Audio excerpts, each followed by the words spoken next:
ಇಲ್ಲಿಗೆ ಯಾಕ್ರೋ ಬಂದ್ರಿ? ಅಡುಗೆ ಮನೆಗೆ ಯಾಕೆ ಬಂದ್ರಿ? ಹೋಗಿ ಕುತ್ಕೋ, ಹೋಗಿ ಇಲ್ಲಿ ಬಂದೀನಿ. ಇಲ್ಲಿ ಬಂದು ಏನು ಮಾಡ್ತೀರಾ? ಖಾರ ಹಾಕ್ತದ ಕಣ್ಣು ಮಸಾಲೆ ಅರಿತಿದ್ದೀನಿ. ಮಸಾಲೆ ಯಾಕಮ್ಮ? ಮಸಾಲೆ ನಿಮ್ಮಪ್ಪ ಮಟನ್ ತರಕ್ಕೆ ಹೋಗೋರಲ್ಲ, ಅದಕ್ಕೆ ಮಟನ್ ಸಾರಿಗೆ ಮಸಾಲೆ ರುಬ್ಕೋಬೇಕು, ಅದಕ್ಕೆ ಅರಿತಾ ಇದ್ದೆ.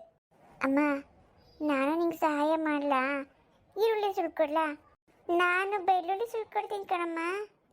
ಅಮ್ಮ, ನಾನು ಕೊತ್ತಂಬರಿ ಸೊಪ್ಪನ್ನ ಬಿಡಿಸ್ಕೊಡ್ಲಾ? ಏನು ಬೇಡ, ನೀವೇನು ಕೆಲಸ ಮಾಡೋದೇನು ಬೇಡ. ನೀವೆಲ್ಲ ಚಿಕ್ಕ ಹುಡುಗರು ಇನ್ನೂ. ನಾನು ಮಾಡ್ಕೋತೀನಿ. ಲಕ್ಷ್ಮಿ ಕರ್ಕೊಂಡು ಹೋಗು. ಹೋಮ್ವರ್ಕ್ ಇದ್ದರೆ ಬರ್ಕೋ ಹೋಗ್ರಿ. ಅಮ್ಮ, ಮತ್ತೆ ಸ್ಕೂಲಲ್ಲಿ ಫೀಸ್ ಕೇಳಿದ್ರಮ್ಮ. ಹೌದಾ? ಇವತ್ತು ಮೊದಲನೇ ದಿನ ಕೆಲಸಕ್ಕೆ ಹೋಗಿದ್ದೀನಲ್ರು, ನಾಳೆ ಕಿಸ್ಕೊಂಬಂದ್ಬಿಡ್ತೀನಿ. ನೀವು ಸ್ಕೂಲ್ಗೆ ಹೋಗಿರ್ರಿ, ನಾನು ಬಂದು ಫೀಸ್ ಕಟ್ತೀನಿ. ಸರಿನಮ್ಮ. ಜಯಾ, ಏ ಜಯಾ. ಅಮ್ಮ, ಅಪ್ಪ ಗೊತ್ತೈತೆ.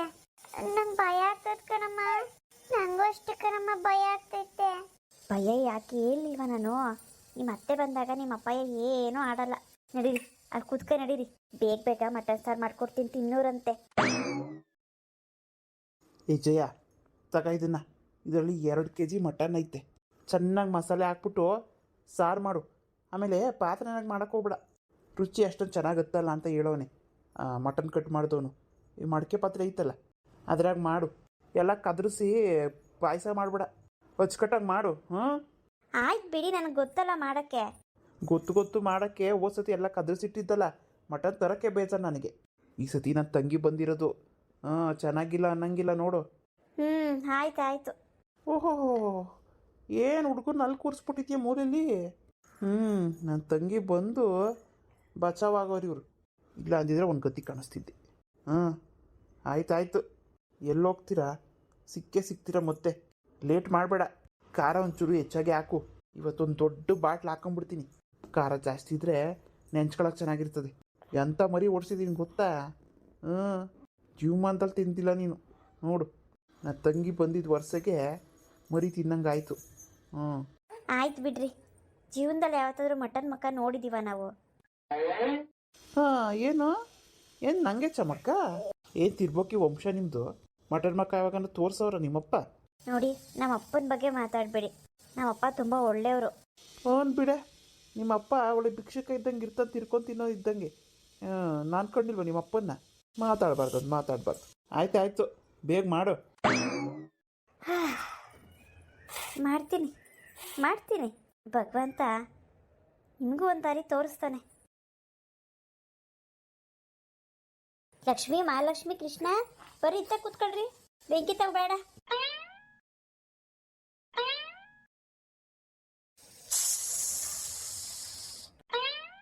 ಒಂದು 10 ನಿಮಿಷ ಸಾರು ಚೆನ್ನಾಗಿ ಕುದ್ಕೊಂಬಿಡ್ಲಿ. ಈಗ ಲಾಸ್ಟಿಗೆ ಒಗ್ಗರಣೆಗೆ ಹಾಕಿದ್ದೀನಿ. ಚೆನ್ನಾಗಿ ಸಾರು ಹಿಡಿಬೇಕು ಮಸಾಲೆ. ಆಮೇಲೆ ಕೊಡ್ತೀನಿ ಹಾಕಿ.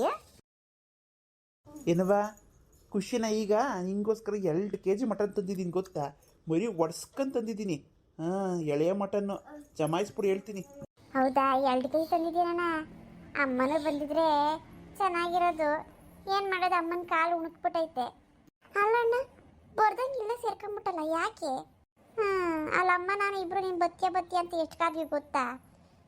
ಖರ್ಚಿಗೆ ಕಾಸು ಇಲ್ದಂಗೆ ಆಯಿತು. ಇನ್ನೇನು ಬಿಟ್ರೆ ಇನ್ಯಾರು ದುಡಿಯೋರಲ್ಲಿ? ನೀನು ಬಿಡಪ್ಪ, ಎಲ್ಲ ಗಂಡು ಮಕ್ಳು ಥರ ನೀನು ಬದಲಾಗಿದ್ಲಾದೇನೋ ಅಂತ ಓಡ್ ಬಂದೆ. ಚೇಚೆ ಇಲ್ಲ ಕಣೇಳವ, ಹಂಗೆಲ್ಲ ಬದಲಾಗ್ಬಿಡ್ತಾನೆ ನಿಮ್ಮಣ್ಣ. ಪ್ರಾಣ ಹೋದ್ರೂ ನೀವು ಅಣ್ಣ ಬದಲಾಗಂತನಲ್ಲ. ಅವಳು ಏನೇನು ನಾಟಕ ಮಾಡಲಿ, ಇಷ್ಟು ದಿನ ಬೇಕಾಗಿತ್ತೇನವ? ಇಷ್ಟು ವರ್ಷ ಆಗೈತೆ ನನ್ನ ಮದುವೆ ಆಗಿ. ಇಷ್ಟು ವರ್ಷ ಬೇಕಾಗಿತ್ತೆ ನನಗೆ ಬದಲಾಗಕ್ಕೆ. ನೀನು ಬರ್ದಿದ್ದು ನೋಡಿ ನಾನು ಮತ್ತೆ ಬಿಟ್ಟೆ ನಮ್ಮನ್ನ ಅನ್ಕೊಂಡೆ. ನೀನಿನ್ನ ನಮ್ಮಣ್ಣನೇ, ಅದಕ್ಕೆ ಗಂಡ ಇನ್ನೂ ಆಗಿಲ್ಲ. ಸರಿ ಹೋಯ್ತು ಬಿಡೋಣ. ಈಗ ಒಂಚೂರು ಮನಸ್ಸಿಗೆ ಸಮಾಧಾನ ಆಗ್ತೈತೆ. ಒಂದು ಮಾತು ಕೇಳ್ತೀನಿ. ಅಲ್ಲ, ಹೆಣ್ಮಕ್ಳನ್ನ ಓದ್ಸೋದಿಲ್ಲ ಅಂತಿದ್ದಲ್ಲ, ಈಗ ಅದಕ್ಕೆ ಸ್ಕೂಲಿಗೆ ಕಳಿಸ್ತಿದ್ರು ಸುಮ್ಮನಿದ್ಯಲ್ಲ, ಯಾಕೆ? ಅಯ್ಯೋ, ಆ ಮುಂಡೆತಕ್ಕೆ ಹೇಳಿ ಸಾಕಾಗಿತ್ತು ಕಣವ. ಬೇಡ ಅಂತಂದ್ರು ನಾನು ಓದಿಸ್ತೀನಿ ಅಂತ ಹೋಗ್ತಾಳೆ ಯಾವಾಗಲೂ. ಕಾಸು ಕೊಡ್ಬೇಡ ಕಣಣ್ಣ. ಫೀಸ್ ಕಟ್ಟಿಲ್ಲ ಅಂದ್ರೆ ಹೆಂಗೆ ಕಳಿಸ್ತಾಳವಳು? ಅಯ್ಯ, ಫೀಸ್ ಕಟ್ಟಲ್ಲ ಈ ಸತಿ ಅಂತ ನಾನು ಅಂದೆ. ಅದಕ್ಕೇ ನಾನೇ ಕೆಲ್ಸಕ್ಕೆ ಹೋಗಿ ಕಟ್ತೀನಿ ಅಂತ ಅಂದ್ಬಿಟ್ಟು ಅದೆಲ್ಲೋ ಅದು ಯಾರ್ದೋ ಮನೆಗೆ ಕೆಲ್ಸಕ್ಕೆ ಹೋಗ್ತಾವಳಂತೆ ನೆನ್ನೆಯಿಂದ. ಹೌದಾ? ಅಂದ್ರೆ ಇಲ್ಲಿವರೆಗೂ ಮುಂದುವರೆದಿರೋದು. ಬಿಡು ಬಿಡು, 3 ಕಾಸು ನೋಡ್ಬಿಟ್ರೆ ಮುಗಿದೋಯ್ತು, ನಮಗೆಲ್ಲ ಬೆಲೆನೇ ಇಲ್ಲ. ಎಷ್ಟು ಕೊಡ್ಬೋದು? ಗೊತ್ತಿಲ್ಲ ಕಣವ, ಅದು ಎಷ್ಟು ಕೊಡ್ತಾರಂತ ಮುಂಡೆದಕ್ಕೆ. ಫೀಸ್ ಕೊಡ್ತೀನಿ ಅಂತ ಐತೆ ಅಂದರೆ ಏನೊಂದು 2-3 ಸಾವಿರ ಕೊಡ್ತಾರೇನಪ್ಪ. 3,000 ರೂಪಾಯಿ ಕೊಡ್ಬೋದು ಅಂದ್ಕೊಂಡಿದ್ದೀನಿ. ಇನ್ನು 3,000 ರೂಪಾಯಿ ಕೊಡ್ತಾರ ಮನೆ ಕೆಲಸ ಮಾಡೋಕ್ಕೆ? ಹಂಗಾರೆ ಈ ಥರ ದುಡಿಯೋದಾದ್ರೆ ಅಮ್ಮನ ಕಕ್ಕ ಬಂದು ಇಲ್ಲೇ ಇಟ್ಕೋಬೋದಪ್ಪ. ನೀನು ದುಡಿತಿ, ನೀನು ಹೆಂಡ್ತಿನೂ ದುಡಿಯೋದೆ, ಇಬ್ಬರು ದುಡ್ಡೆಲ್ಲ ಏನು ಮಾಡ್ತೀರಾ? ಆ ಹೆಣ್ಮಕ್ಳಿಗೆ ಇಕ್ಕ ಬದಲು ಅದೇ ದುಡ್ಡನ್ನ ಕುಡಿಕೊಂಬಿಟ್ಟು ಏನಾರ ಮನೆಗಿನ್ನ ಕಟ್ಕೊಂಡು ಆಸ್ತಿ ಗೀಸ್ತಿ ಮಾಡ್ಕೊಬೋದಲ್ಲಣ್ಣ. ನೀನು ಬಿಡು, ನಿಂದೊಬ್ಬರು ನೋಡ್ಕೊಂಡಿದ್ದೆ ಹಂಗಾದ್ರೆ. ಹೆಂಡ್ತಿ ಕೆಲ್ಸಕ್ಕೆ ಹೋಗ್ತಿದ್ರು ಸುಮ್ಮನೆ ಇರ್ಸಕ್ಕಂತೂ ಆಗ್ತಿಲ್ಲ ನಿನ್ನ ಕೈಲಿ. ಅಮ್ಮನ ಕರ್ಕೊಬಂದು ಇಲ್ಲೇ ಇಟ್ಕ, ಇಲ್ಲ ಅಂತಂದರೆ ಅಮ್ಮ ಇರತಕ್ಕೆ ಹೋಗ್ರಿ. ಅಮ್ಮಂಗೂ ವಯಸ್ಸಾಯಿತು, ಅಮ್ಮಂಗೆ ಹುಷಾರಿಲ್ಲ ಅಂದರೆ ನಾನೇ ಹೋಗ್ತಿರ್ತೀನಿ ಅವಾಗವಾಗ. ನೀನು ಕಾಸು ಕಳಿಸಿಲ್ಲ ಈ ಸತಿ. ಇಲ್ಲವ, ಬರೋಕ್ಕೆ ಆಡಿಲ್ಲ ಊರ ಕಡೆಗೆ. ಏನು ಮಾಡಲಿ ಅಣ್ಣ, ಬರೋಕ್ಕಾಗಿಲ್ಲ ಅಂದರೆ ನನ್ನ ಅಕೌಂಟಿಗೆ ಹಾಕ್ಬಿಡು ಕಾಸನ್ನ. ಹೆಂಗೋ ಅಲ್ಲಿ ನೋಡ್ಕೊತೀನಿ ನಾನು. ಹ್ಞೂ ಆಯ್ತು ಹೇಳವ, ಹಂಗೆ ಮಾಡ್ತೀನಿ. ಹೋಗ್ಬೇಕು ಅಮ್ಮನ ನೋಡೋಕ್ಕೆ. ಅಮ್ಮನ ನೋಡ್ದಂಗೆ ಇರೋಕ್ಕಾಗ್ತದ? ಎಷ್ಟಾರು ನಮ್ಮ ಅವ್ವ ಅಲ್ವಾ, ಕಷ್ಟಪಟ್ಟಿಲ್ವ ನಮ್ಮವ್ವ. ಅವ್ವ ಮೊನ್ನೆಲ್ಲ ಎಷ್ಟು ಚಿಂತೆ ಮಾಡ್ತಿತ್ತು ಗೊತ್ತಾ, ನನ್ನ ಮಗ ಬರಲಿಲ್ಲ ಅಂತ. ನಮ್ಮ ಅವ್ವಗೆ ಅದೇನೋ ಕನಸ್ನಾಗೆ ಬೆಂಡೋಲೆ ನೆನಪಾಗಿತ್ತಂತೆ ಕಣ. ಅಣ್ಣ, ಬೆಂಡೋಲೆ. ಹಾಂ, ಕನ್ಸಾಗ ಬೆಂಡೋಲೆ ನೆನಪಾಯ್ತಂತ ಅವಂಗೆ. ಆಮೇಲೆ ಯಾವ್ದೇ ಕಣನು ಬೆಂಡೋಲೆ ಬೇಕಂತೆ ಒಂದು ಜೊತೆ. ಬರುವಾಗ ಹೇಳಿ ಕಳಿಸ್ತವ, ಬೆಂಡೋಲೆ ಕೊಡಿಸ್ಬೇಕಂತೆ ಅಂತ ಹೇಳು ಅಂತ. ಅಲ್ಲ ಕಣ್ ಶಾರದಾ, ಬೆಂಡೋಲೆ ಕೊಡ್ಸೋಕ್ಕೆ ಏನಿಲ್ಲ ಕಣಮ್ಮ. ಆದರೆ ಚಿನ್ನದ ಬೆಲೆ ಎಷ್ಟಾಗಿದ್ದು ಗೊತ್ತಾ ಈಗ?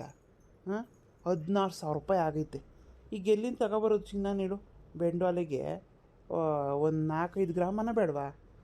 ಅಷ್ಟಕ್ಕೆ ₹1,00,000 ಮೇಲೆ ಹೋಗ್ತದೆ. ಈಗ ಅಷ್ಟೊಂದು ಎಲ್ಲೈತೆ ನಂತವ? ಎಲ್ಲೈತೆ ಅಂತಂದರೆ ಏನೋ ಒಂದು ಮಾಡ್ಬೇಕಪ್ಪ. ಏನೋ ಒಂದು ಮಾಡ್ಬೇಕಂದ್ರೆ ಹೆಂಗವ? ನಂದೇನು ಗೋರ್ಮೆಂಟ್ ಕೆಲಸನ ಹೇಳು? ಧೈರ್ಯದ ಮೇಲೆ ಸಾಲಾಗಿಲ್ಲ ಮಾಡೋಣ ಅಂದರೆ ಎಲ್ಲ ಕಣವ, ಸದ್ಯಕ್ಕಿಲ್ಲ. ಅಲ್ಲನು ಒಂದು ನಿಮಿಷ ಹತ್ರ ಬೈಲಿ. ಏನವ? ಅದಕ್ಕಿದು ಮದುವೆಗೆಲ್ಲ ಅದೇನೋ ಅವಲಕ್ಕಿ ಸಾರ ಆಮೇಲೆ ಬೆಂಡೋಲೆ ಎಲ್ಲ ಕೊಟ್ಟಿದ್ರಲ್ಲ, ಎಲ್ಲೈತವೆಲ್ಲ? ಅಯ್ಯೋ, ಅವು ಅವಳ ಹತ್ರವೇ ಇರಬೇಕು. ನನ್ನ ತವೆಲ್ಲಿ ಕೊಡ್ತಾಳೆ ಅವಳು, ಅವಳ ಹತ್ರನೇ ಇರಬೇಕು. ಅಲ್ಲಣೋ, ಇವಾಗ ಯಾಕೆ ಅದಕ್ಕೆಗೆ? ಇವಾಗ ಅಮ್ಮ ಬದುಕಿರೋವರೆಗೂ ಅಮ್ಮನೇ ಹಾಕೊಳ್ಳಿ, ಬೆಂಡೋಲೆ ಇಷ್ಟ ಅಲ್ವಾ? ಇನ್ನು ಅಮ್ಮ ಇನ್ನು ಎಷ್ಟು ವರ್ಷ ಇರ್ತದಪ್ಪ? ಅಮ್ಮ ಓದ್ಬಿಡ್ಬೇಕಾದ್ರೆ ಅದಕ್ಕೆ ಹಾಕೊಂಡ್ರೆ ಆಯ್ತಪ್ಪ. ಬದುಕಿರುವಾಗ ಅವರು ಹಸಿರು ತೀರ್ಸ್ಕೊಳ್ಳಿ ಬಿಡು. ಇವಾಗ ಕಾಸಂತೂ ಅಷ್ಟು ಖರ್ಚು ಮಾಡೋಕ್ಕಾಗಲ್ಲ. ಇರೋ ಬೆಂಡೋಲೆನ ಆ ಪೆಟ್ಟಿಗೆಗೆ ಇಟ್ಕೋ ಬದಲು ಅವಂಗೆ ಕೊಟ್ರೆ ಆಗಲ್ವಾ? ಯೋಚನೆ ಮಾಡ. ಹ್ಞೂನಲ್ವಾ? ಕೇಳಿದ್ರೆ ಕೊಡಲ್ಲ ಅವಳು. ಬೆಂಡೋಲೆ ತಾನೇ, ಪೆಟ್ಟಿಗೆ ಬೀಗ ಏನು ಹಾಕಿರಲ್ಲ. ನಾನೇ ಕೊಡ್ತೀನಿ ಸುಮ್ಮನಿರು. ಈ ಸತಿ ಅವು ನೋಡೋಕೆ ಬರ್ತೀನಲ್ಲ, ಆವಾಗ ನಾನೇ ತಗೊಬಂದು ಕೊಡ್ತೀನಿ. ಊನೇನ ಅಷ್ಟು ಮಾಡು. ಅವ್ವ ಎಷ್ಟು ಖುಷಿ ಪಡ್ತಾಳೆ ಗೊತ್ತಾ? ಕೇಳ್ರಪ್ಪ, ಕೇಳ್ರಿ. ನಾಳೆ ಬೆಳಿಗ್ಗೆ 10 ಗಂಟೆಗೆ ಪಂಚಾಯತಿ ಕಟ್ಟೆ ಹತ್ರ ಬರ್ಬೇಕಂತೆ. ಕೇಳ್ರಪ್ಪ, ಕೇಳಿ. ಪಂಚಾಯತಿ ಕಟ್ಟೆ ಹತ್ರ ಬೆಳಿಗ್ಗೆ 10 ಗಂಟೆಗೆ ರಾಮಣ್ಣ ಅನ್ನೋರ್ದು ಪಂಚಾಯತಿ ನಡೀತೈತೆ. ಎಲ್ರು ಬರ್ಬೇಕು, ಎಲ್ರು.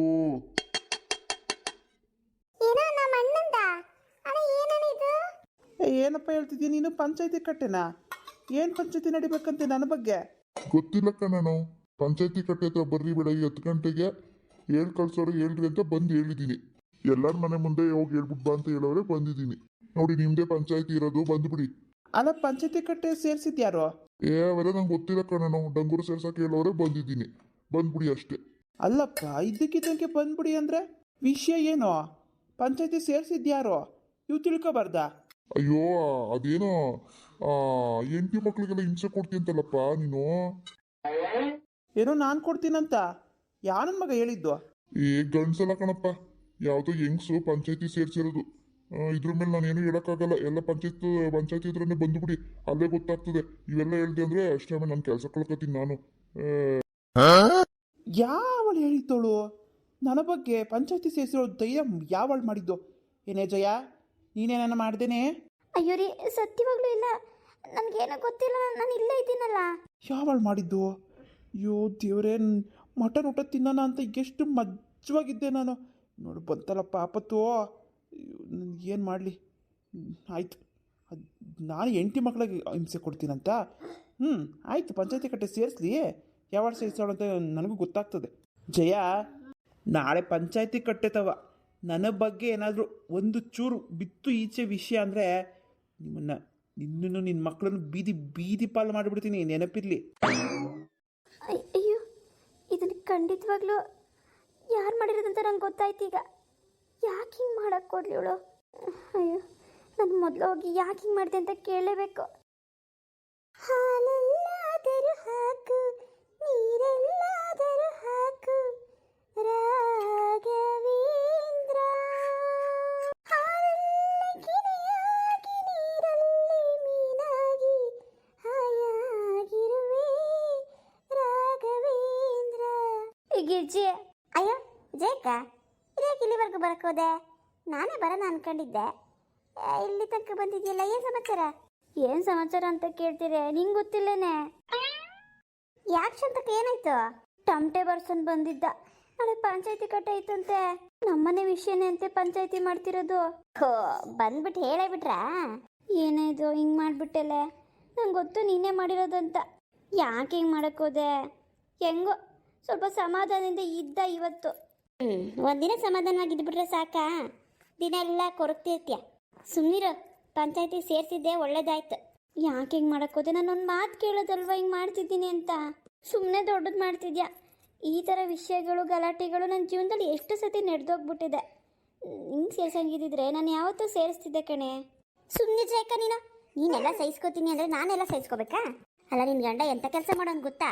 ನನ್ನ ಗಂಡನ ಹತ್ರ ಹೋಗಿ ನನ್ನ ಬಗ್ಗೆನೇ ಚಾಡಿ ಹೇಳೋನಲ್ಲ. ನಮ್ಮಿಬ್ರು ಸಂಬಂಧನ ಹಾಳು ಮಾಡ್ಬೇಕಂತ ನೋಡ್ತಾನಲ್ಲ. ನಮ್ಮಿಬ್ರು ಸಂಬಂಧನ ಹಾಳು ಮಾಡಿಬಿಟ್ಟು ಅದೇನು ಖುಷಿ ಪಡ್ಬೇಕಂತವನೇ? ಅವನಿಗಂತೂ ನೆಟ್ಟಿಗೆ ನೋಡ್ಕೊಳ್ಳೋ ಯೋಗ್ಯತೆ ಇಲ್ಲ ಅವನಿಗೆ. ನನ್ನ ಗಂಡ ಅಷ್ಟೋ ಪರವಾಗಿಲ್ಲ, ನನ್ನ ಸಂಸಾರನೂ ಹಿಂಗೆ ಮಾಡಬೇಕು ಅಂತನಾ? ಹೌದೇನೆ, ಇವ್ರು ಹೀಗೆಲ್ಲ ಮಾಡಿದ್ರಾ? ಹ್ಞೂ, ಮತ್ತೆ ಅದಕ್ಕೆ ನಾನು ಪಂಚಾಯತಿ ಹತ್ರ ಹೋಗಿದ್ದು. ಈಗಲೇ ನೀನು ಬಿಟ್ಬಿಟ್ರೆ ನಾಳೆ ದಿನ ಇನ್ನೂ ಚಾಡಿ ಹೇಳಿ ನಮ್ಮ ಸಂಸಾರ ಮುರಿಯಲ್ಲ ಅನ್ನೋದು ಏನಕ್ಕ ಗ್ಯಾರಂಟಿ? ಸಿಕ್ಕಿದ್ದೆ ಚಾನ್ಸು ಅಂದ್ಬಿಟ್ಟು ಹೋಗಿ ಪಂಚಾಯತಿ ಕಟ್ಟೆಲಿ ಕೂತಿದ್ರು ದೊಡ್ಡ ಮನುಷ್ಯರು. ಹೋಗಿ ಹೇಳೇ ಬಿಟ್ಟೆ, ನಾಳೆನೇ ಪಂಚಾಯತಿ ಕರೆಸಿ ನ್ಯಾಯ ಕೊಡಿಸಿ ನಮಗೆ ಅಂತ. ಹೆಂಡತಿ ಮಕ್ಕಳನ್ನ ನ್ಯಾಯವಾಗಿ ನೋಡ್ಕೊಳ್ಳಲ್ಲ, ದುಡ್ಡು ತಂದು ಹಾಕಲ್ಲ ಸರಿಯಾಗಿ. ಹೆಣ್ಮಕ್ಳಂದ್ರೆ ಕೀಳಾಗಿ ನೋಡ್ತಾನೆ, ಅವ್ನ ಮಕ್ಕಳನ್ನೇ ಅವ್ನು ಕೀಳಾಗಿ ನೋಡ್ತಾನೆ. ಅವನಿಗೆ ಎಂಥ ತಂದೆ ಅಂತ ಹೇಳಿದೆ. ಯಾವಾಗ ನೋಡ್ರಿ ಹೆಂಡತಿ ಕೊಡಿಯೋದು, ಮಕ್ಕಳು ಕೊಡಿಯೋದು, ಹೆದರಿಸ್ಕೊಂಡು ಇಟ್ಕೊಳ್ಳೋದು. ಏನು ಸ್ವತಂತ್ರನೇ ಇಲ್ವಾ ಹೆಣ್ಮಕ್ಳಿಗೆ? ಮದುವೆ ಮಾಡ್ಕೊಳ್ಳೋದು ಇದಕ್ಕೇನಾ?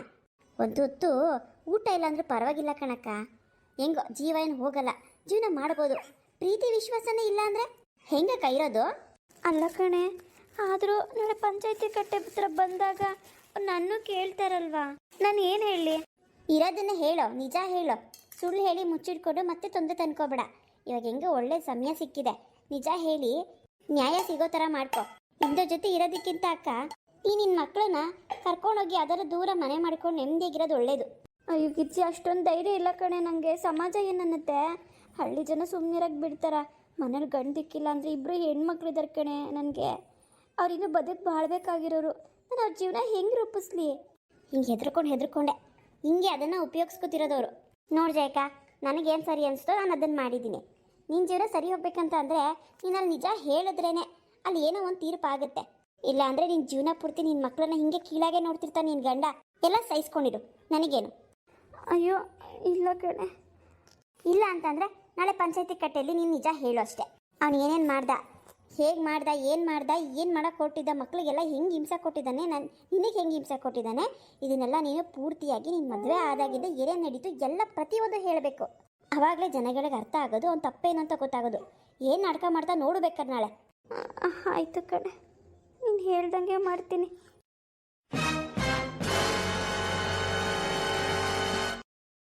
ಫ್ರೆಂಡ್ಸ್, ಇವತ್ತಿನ ಎಪಿಸೋಡ್ ನಿಮ್ಮೆಲ್ಲರಿಗೂ ಇಷ್ಟ ಆಗಿದೆ. ಪ್ಲೀಸ್ ಲೈಕ್ ಮಾಡಿ, ಹಾಗೆ ಶೇರ್ ಮಾಡಿ, ಹಾಗೆ ಸಬ್ಸ್ಕ್ರೈಬ್ ಮಾಡ್ಕೊಳ್ಳಿ. ಇದೊಂದು ಹೊಸ ಕತೆ, ಜಯಕ್ಕನ ಸಂಸಾರ ಅಂತ. ದಯವಿಟ್ಟು ಸಪೋರ್ಟ್ ಮಾಡಿ. ಹಾಗೆ ಬೆಲ್ಲೈಕನ್ನ ಪ್ರೆಸ್ ಮಾಡೋದನ್ನು ಮರಿಬೇಡಿ, ಮತ್ತು ಹೈಪ್ ಮಾಡಿ.